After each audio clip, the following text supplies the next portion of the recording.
I read an article about sleepwalking, and oddly enough, it's becoming more and more a subject because of sleeping pills. But there are some people who are natural sleepwalkers. And then I read more and was really fascinated because in the United States, there are two men in prison for the rest of their lives. One killed his wife, and the other in-laws, people whom they loved very much. They would never have committed those crimes in their normal situation because a sleepwalker may perceive someone as the enemy. In Canada, there are two men who were acquitted in the same kind of crime because the court felt they would never have committed those crimes if they had been in full possession of their faculties. And I thought, my God, that's fascinating. And I always go to suppose, what if, and why. Suppose a man is accused of murdering a young girl 20 years ago, then accused or believed to have murdered his pregnant wife, and he marries, and very shortly after, the body of the first girl shows up on his property.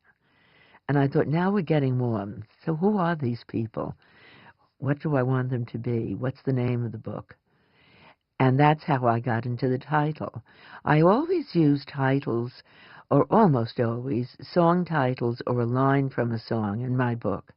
And since I deal with memory, and his very vague memory of the disappearance of the girl, I thought I heard that song before. It resonated with me.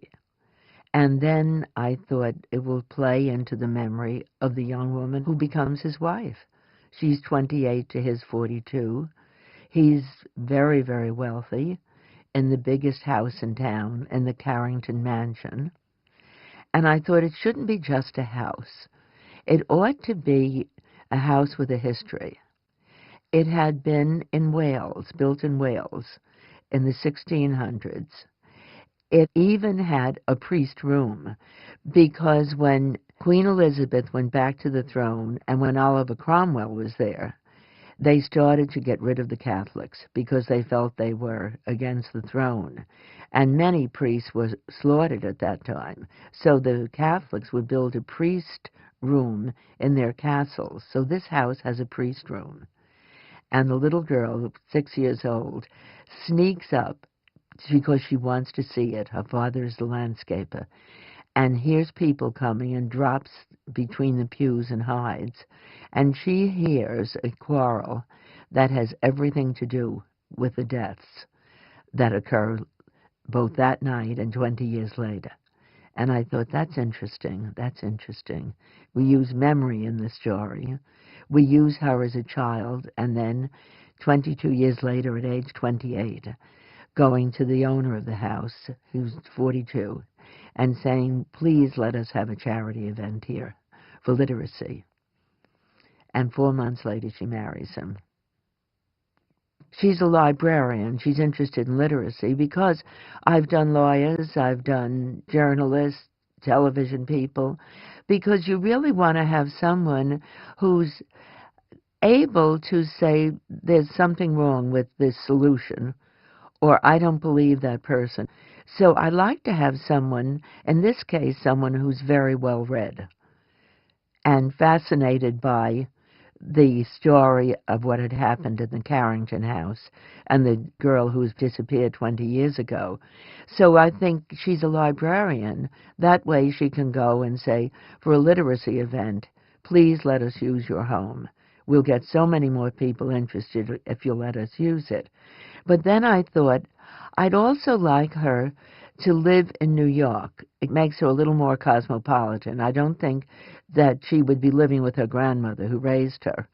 So she's got her own little digs in New York, and actually I borrowed the apartment of a friend of mine who has this marvelous small apartment in the West Side.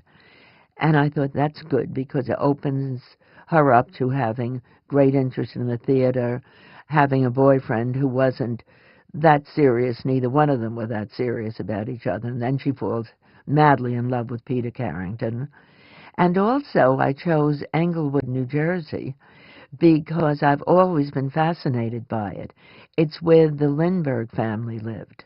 And from the time I was a little kid, I was hearing about the Lindbergh baby, the golden child of the world's most famous man. His first baby was kidnapped and then found dead.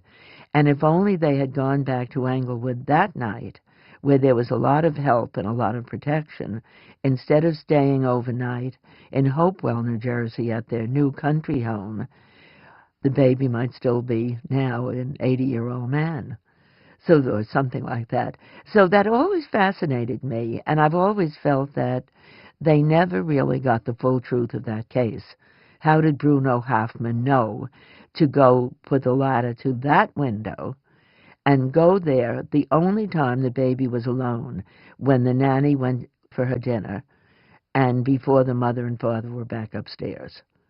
The only time that that baby would have been alone. They've never solved that case to my satisfaction. I thought it gives a little more panache. It's not just another suburban town. It's a town with a history, the history of a crime.